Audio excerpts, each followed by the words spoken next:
sleeping pills when he was afraid for his life and prepared to defend himself. I'm sure I don't know. Maybe to calm his nerves, maybe out of habit. It makes no sense. Wait, please. Isn't it possible that Mr. Ratchet asked me to prepare the pills, but didn't plan to drink them for some reason? It is possible. But I am a student of character, monsieur, and the Monsieur Ratchet you describe is not the man I met. If you'll excuse me, my toothache is getting worse again. I'm afraid this time you must prepare your own clove oil.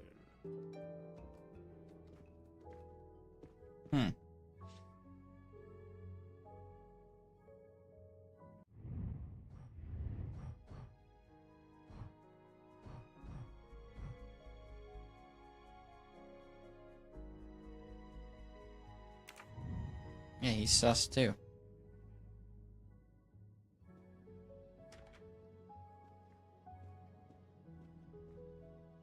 Alright, time to talk to this guy. Who's on his phone after his boss got murdered. I am addressing Monsieur Hector McQueen. Guilty as charged. I beg your pardon. Oh, sorry. Just an expression. My father used to say it. You must have had an interesting childhood. I am Hercule Poirot. No need to be modest.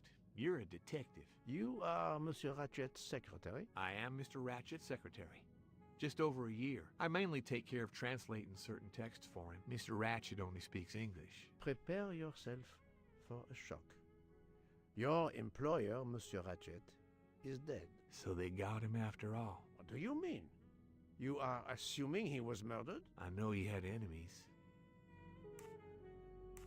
What can you tell me about Monsieur Ratchet? He was American. He was an antiques dealer. I don't know much more. Mr. Ratchet never talked about himself or his life. But I think Ratchet wasn't his real name. And he left the United States to run away from something. Or someone. Yes? He started getting letters. Threatening letters. Do you still have them? I have one. Did you know that Monsieur Ratchet had asked for my help? Asked you? No, I didn't know. He knew he was in danger. When did you last see him? Last night around 10 o'clock, I should say. Did you like your employer, Monsieur McQueen? No, I did not. He was, I'm sure, a cruel and dangerous man.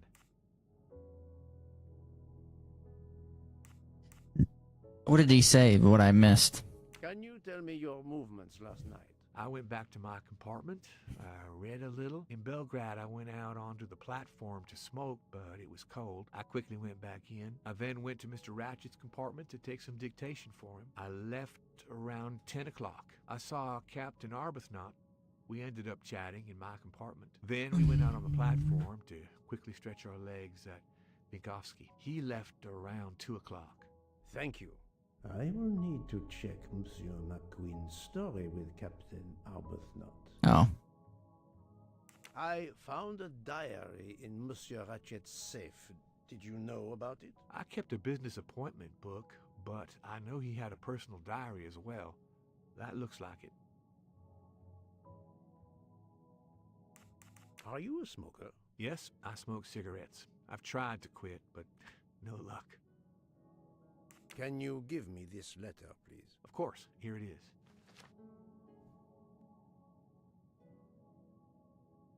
To die, okay. Was Monsieur Ratchet a smoker? No, he hated the smell of smoke.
think, Poirot. That is not a good answer.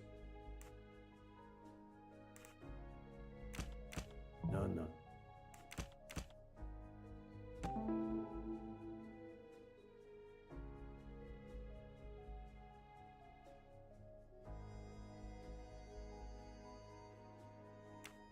Ah.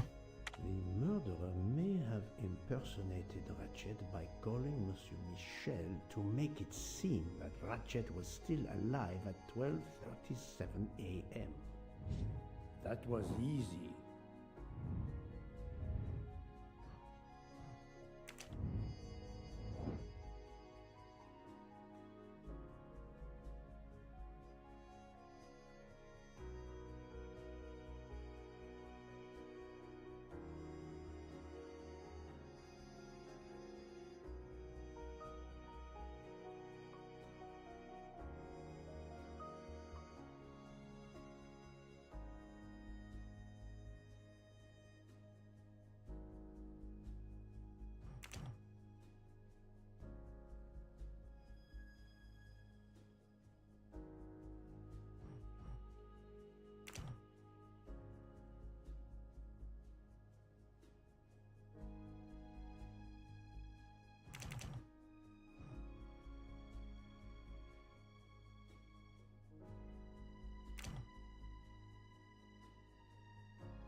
That's the right answer.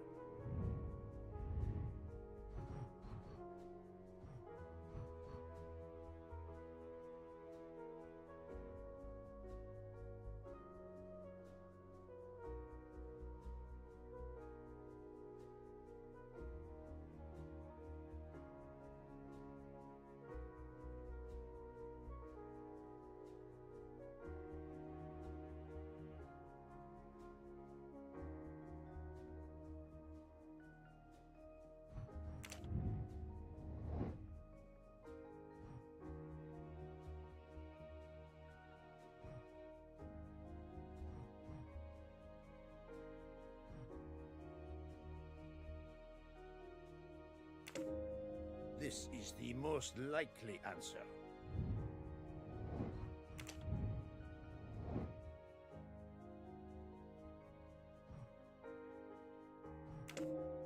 This appears to be a good lead.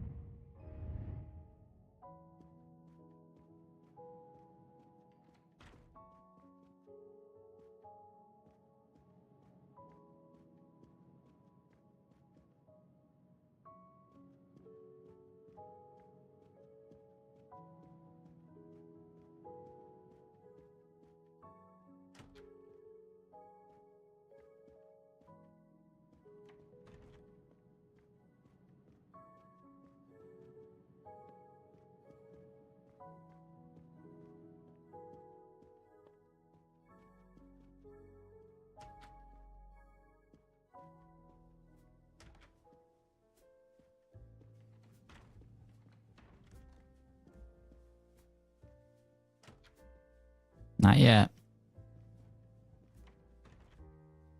So, my friend, have you found our killer? Not yet, but I will tell you what I have learned. Please. Our assassin could have gotten on the train at Vinkovsky disguised as a conductor, entered Ratchet's room and killed him. Then he walked out through Madame Hubbard's connecting door, where he lost a button from his jacket. He had to wait for Monsieur Michel to be absent. He waited too long. The train had left the station. He was trapped aboard. Indeed. He had opened the window to make it look that he'd escaped that way. However, if he waited until the train stopped again due to snow, his footprints would have been found. The murderer is still among us, on the train. There's a problem with the second-class toilets. What now? All morning passengers have been complaining that the door is locked, so I went to check. I knocked, but no one answered. I didn't think I should open it without speaking to you first. You did well, Monsieur Michel. Lead the way. I use my master key.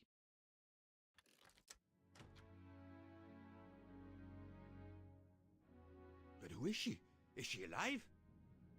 She is breathing. Then if she isn't dead, isn't she our murderer? That, my friend, is what we must find out. This girl, huh? Miss, can you hear me?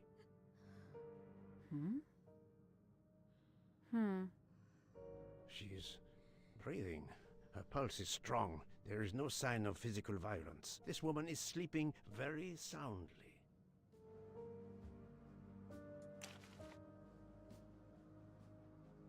The ticket reads Joanna Locke, traveling in compartment 105.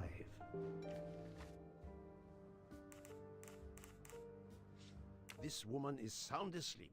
Given her location, I would say she has been drugged and deposited here. Well, at least it's not another murder on my train. The train is, of course, full. Monsieur, the list I gave you indicates that Hildegard Schmidt shares her compartment. I will want to talk to her later. For now, we will concentrate on this mysterious young lady. Let's return her to her more comfortable bed. Good idea. Pierre, locate this woman's room and fetch the doctor. Yes, sir. I will question her when she wakes up. Please, let me know what you learn. Mademoiselle Locke's compartment is 105. I suggest we return her to her more comfortable bed. Yes, hopefully she will awaken soon.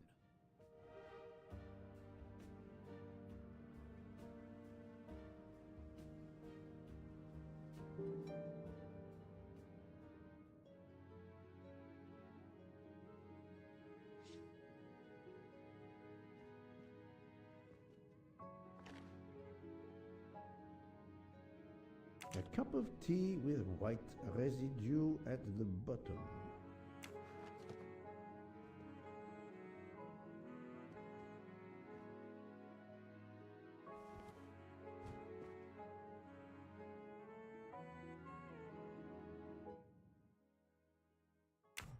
Figure that out first.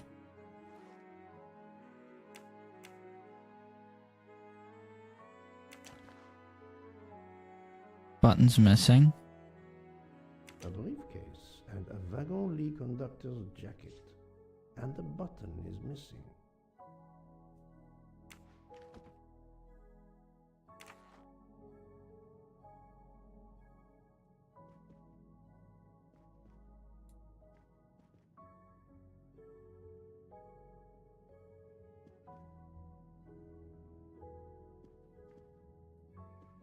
We need to figure out what this code is.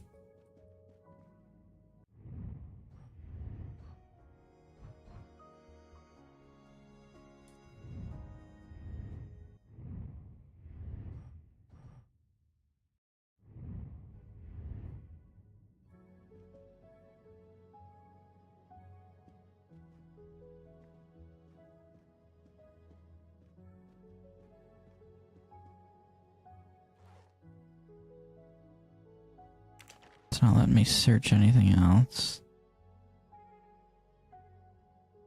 A briefcase and a wagon-lit conductor.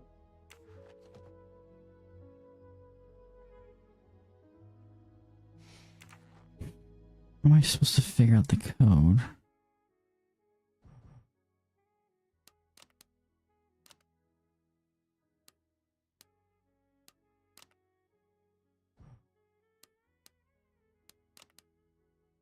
Poirot, what if the briefcase is booby-trapped? If you need a break, I can ask Jean to make you some coffee. We really need to find the combination. So, Poirot, any luck so far? Poirot, I'm disappointed in you. I was certain you would have it by now. Have you tried 1, 2, 3, 4? Have you tried 0000? But of course you know what you're doing. It is booby-trapped, is it? Book, silent like a mouse, please. I'm sorry. You're right. I'll be quiet now. You need to concentrate. I will not utter another word. Not one. Book, there will be another murder on the Orient Express in a moment.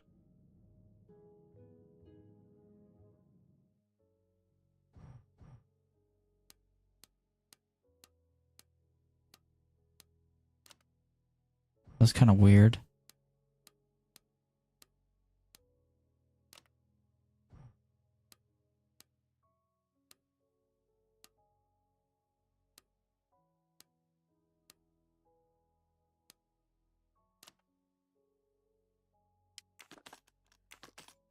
It's almost like he didn't want me to know what the hell was in here. Oh my goodness. The stuffed animal is the same as in the photo found at the crime scene. What a coincidence. Mademoiselle Locke appears to have been investigating Monsieur Ratchet.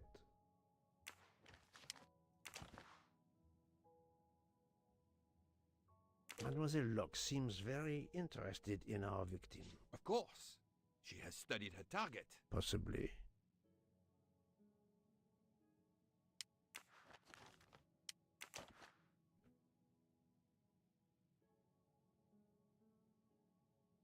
Her driver's license confirms her identity. She is American. These are fake IDs. It's certain.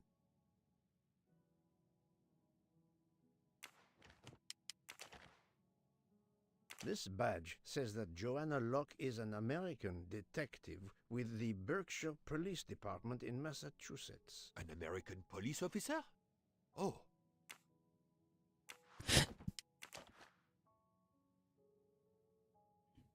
She has a gun.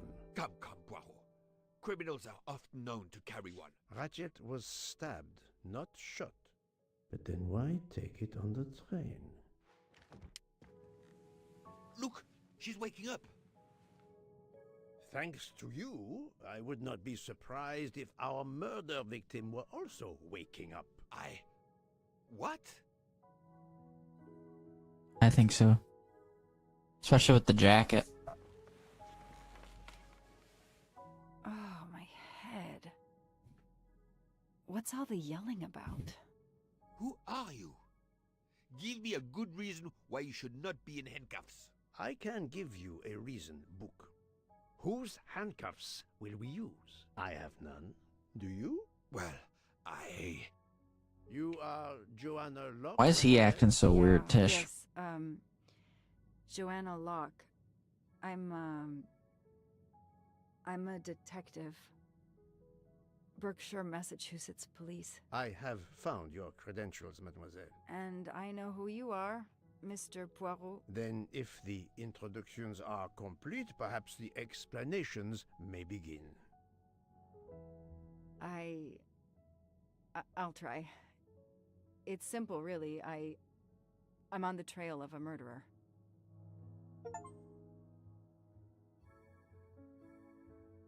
I had just been promoted to detective after 5 years on patrol. It was my first time on a major case. It had been a month since Daisy Armstrong was kidnapped. The Armstrongs were desperate for some sign of hope. I was there only for paperwork, to fill in some blanks.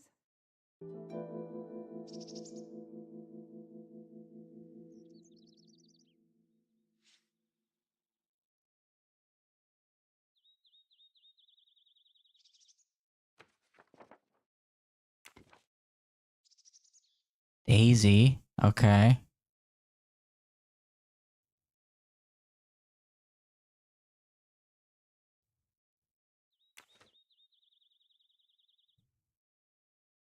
The crime was audacious. How could the kidnapper know which was the window of Daisy's room? No, they could use a ladder to reach it, and no, they could enter the room without being seen.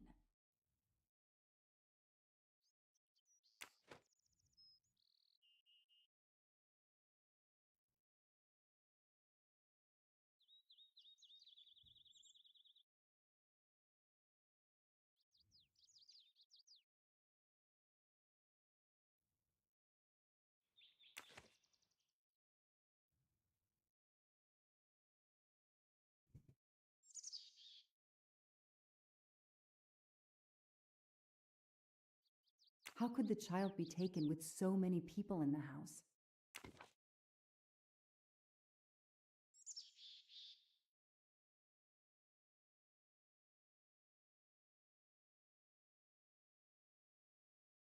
I can't imagine the pain her parents felt when they realized Daisy was gone. How are they going to feel when they realize I have no answers for them? Only more questions. That's why I'm here. A damn computer glitch. Or somebody pushed delete instead of save. Whatever happened, we lost the nanny's deposition. So my entire contribution to the investigation is to take it again.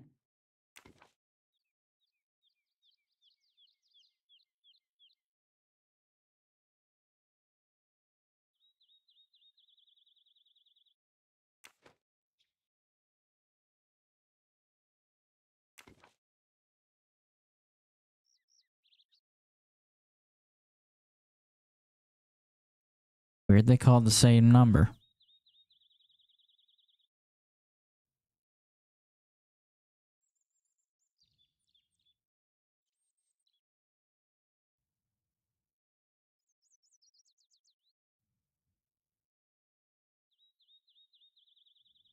The phone record of the night of the kidnapping. The last call was for 911.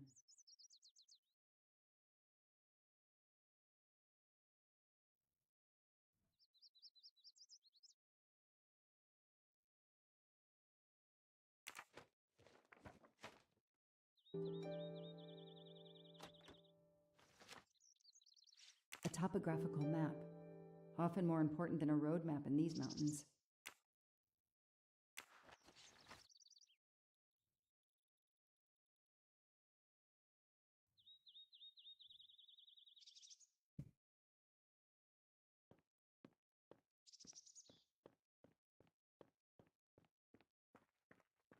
Okay, you can go.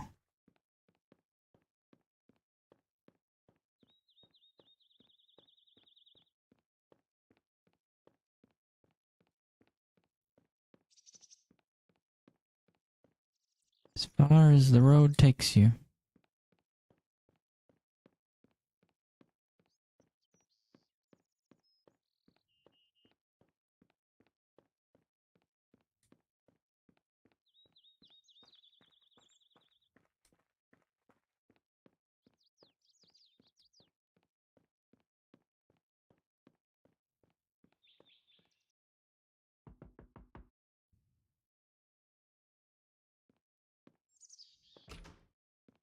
Good evening. Colonel Armstrong? Yes. You're the detective they phoned about. Joanna Locke. I don't remember you. I'm newly assigned to the case. It's about time more detectives were involved. My wife, Sonia, she hasn't been herself. Every day is a waking nightmare for us. Tell me you've uncovered something new. I'm here to speak to your daughter's nanny. There was a computer problem. Her earlier statement has been lost. Oh, I see. We had hoped. Well, do as you wish. I won't be far if you need me.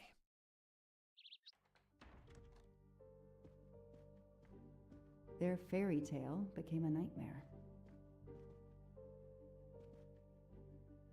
How are you doing? Are you holding up? You know, in the military, you're supposed to have the stiffest of upper lips. The Desert War taught me that soon enough. But this, it's difficult. Damned difficult. Harder on my good lady, of course. Do you know where I can find Miss Moreau? Her room is upstairs across the hall from Daisy's. She seldom leaves it. I won't be long. Take whatever time you need.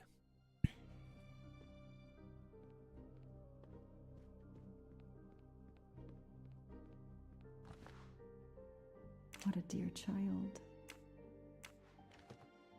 Sympathy and support for the Armstrong family during this difficult time. Thoughtful, but never enough. Shiny facial hair. The good news is that it's gold.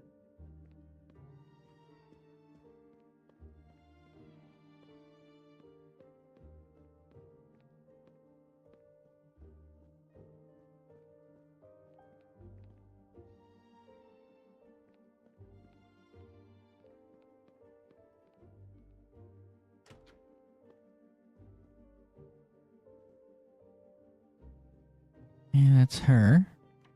I'm gonna find some things first.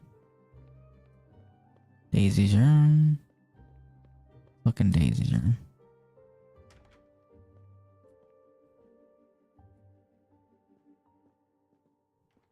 The world through the eyes of a child seems so sweet. A toy castle. When I was a kid, I had a police station and a tiny squad car with a siren that really worked. Mrs. Armstrong, my name is Joanna Locke. I'm a detective investigating the kidnapping of your daughter. May I talk to you? When is your baby due? Mrs. Armstrong? Sonia? I don't want to talk. I just want to see my daughter again. That's all that matters. The poor woman. I can't imagine how she feels. And another baby on the way? I want to help, but I'm here to take the nanny's statement, and there are no words I can think of to ease Sonia's pain.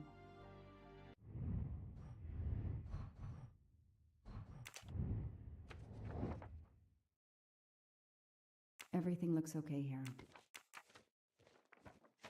Gosh, really?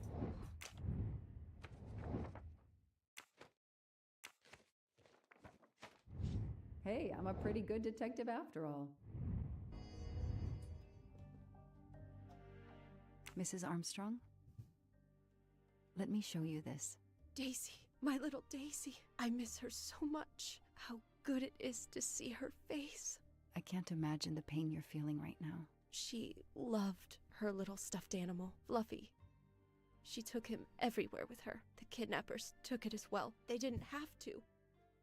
That means they wouldn't hurt her, doesn't it? Every lead will be followed up. You have my word on that. Thank you. I shouldn't lose hope. Somehow. I know it isn't my case, but I just made a promise, and I mean to keep it. Do you know where I can find Miss Moreau? She's in her room. Last door on the left. May I come back? If I have more questions? Of course. Anything I can do.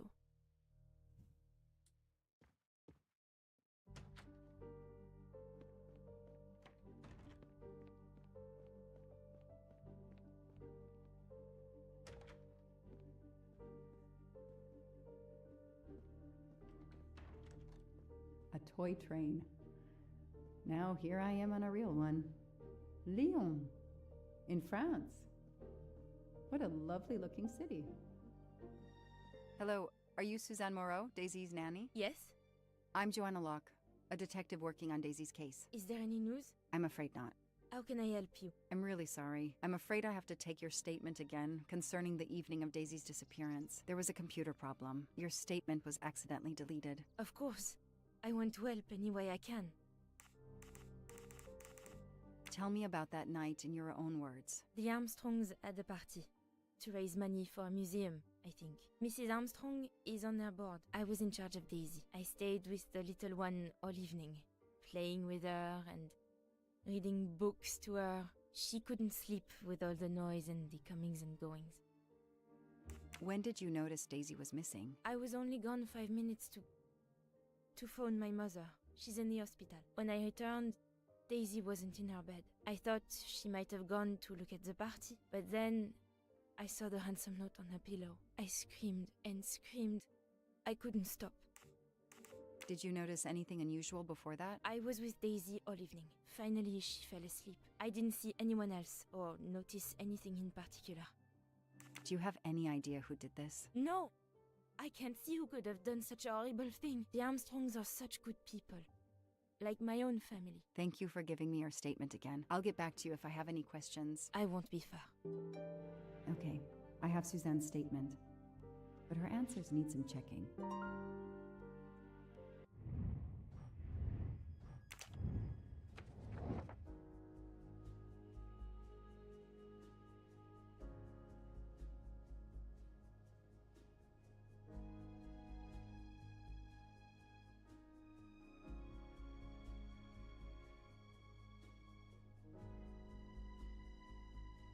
This information does not correspond to what Suzanne told me. Suzanne said she left Daisy alone for 5 minutes, but Mrs. Armstrong says she stayed with Daisy for a while and Suzanne did not return. Score. 1 for the good guys.